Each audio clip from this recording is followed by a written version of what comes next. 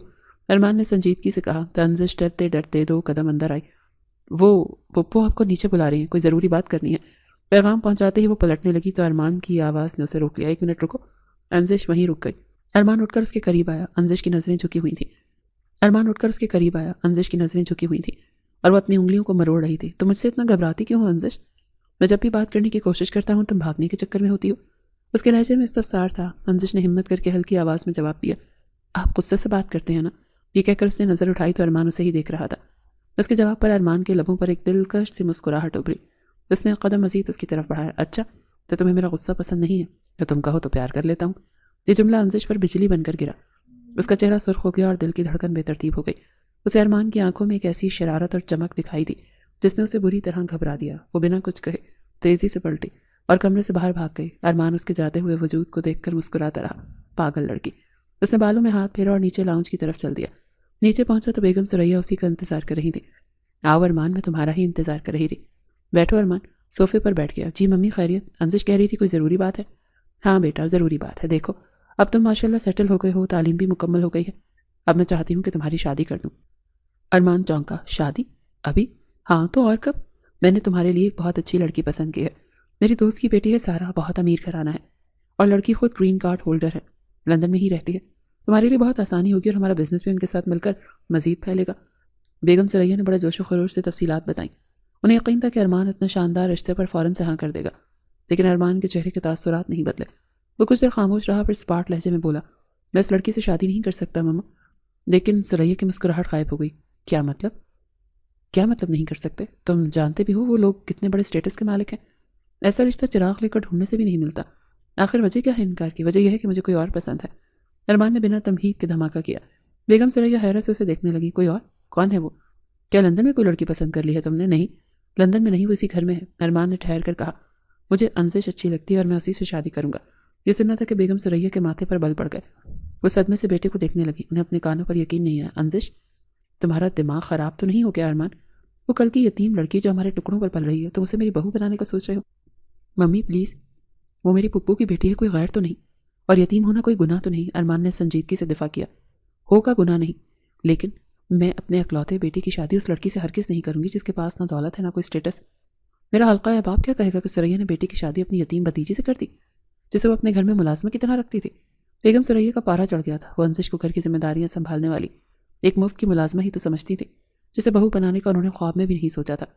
دیکھیں ممی، مجھے ان باتوں سے کوئی فرق نہیں پڑتا، مجھے انزش پسند ہے اور میری خوشی اسی میں ہے۔ جب مجھے اعتراض نہیں تو آپ کو بھی نہیں ہونا چاہیے۔ ارمان نے حتمی لہجے میں فیصلہ سنایا اور اٹھ کر کھڑا ہوا۔ یہ شادی نہیں ہو سکتی ارمان، میں کبھی اجازت نہیں دوں گی۔ بیگم ثریا پیچھے سے چلائیں، لیکن ارمان سنے بغیر گھر سے باہر نکل گیا۔ بیگم ثریا تو سر پکڑ کر بیٹھ گئی۔ انہیں شدید پریشانی لاحق ہو گئی تھی۔ بیٹا ہاتھ سے نکلتا ہوا دکھائی دے رہا تھا۔ وہ جانتی تھی کہ ارمان ضدی ہے اور اگر وہ کسی بات پر اڑ جائے تو اسے منوانا مشکل ہے۔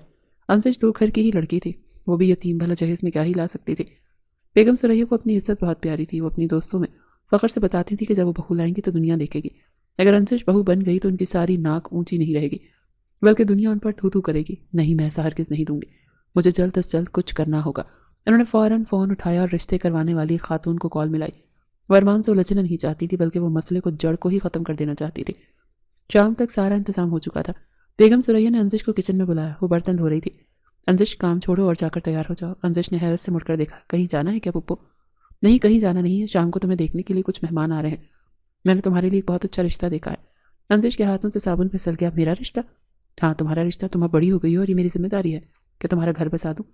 لڑکا شریف ہے، بس تم جا کر اچھا سا سوٹ پہن لو اور مہمانوں کے سامنے تمیز سے پیش آنا۔ انزش کو کوئی اعتراض نہیں ہوا بلکہ اس کے دل میں ایک امید جاگی، اگر اس کی شادی ہو گئی تو وہ اس گھر سے اور سب سے بڑھ کر ارمان کے خوف سے آزاد ہو جائے گی۔ اسے لگا شاید اللہ نے اس کی سن لی۔ جی پپو، میں ابھی تیار ہوتی ہوں۔ وہ خوشی خوشی اپنے کمرے میں گئی۔ اس نے اپنا بہترین سوٹ نکالا اور تیار ہونے لگی۔ اسے لگ رہا تھا کہ یہ شادی اس کے لیے نجات کا راستہ ہے۔ شام کو مہمان آ گئے۔ ڈرائنگ روم میں ہنسی مذاق کی آوازیں آ رہی تھیں۔ بیگم ثریا نے انزش کو ٹرے تھمائی۔ جا کر اپنے چائے مہمانوں کو پیش کرو۔ انزش ٹرے لے کر ڈرائنگ روم میں داخل ہوئی۔ سامنے ایک ادھیڑ عمر خاتون اور ایک نوجوان بیٹھا تھا۔ بیگم ثریا نے ان کی خوشامد میں لگی تھی۔ ماشاءاللہ کتنی پیاری بچی ہے۔ خاتون نے انزش کو دیکھ کر پسندیدگی سے کہا تو انزش نے شرما کر سلام کیا اور چائے پیش کرنے لگی۔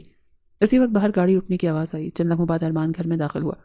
اسے لاؤنج میں غیر معمولی چہل پہل محسوس ہوئی۔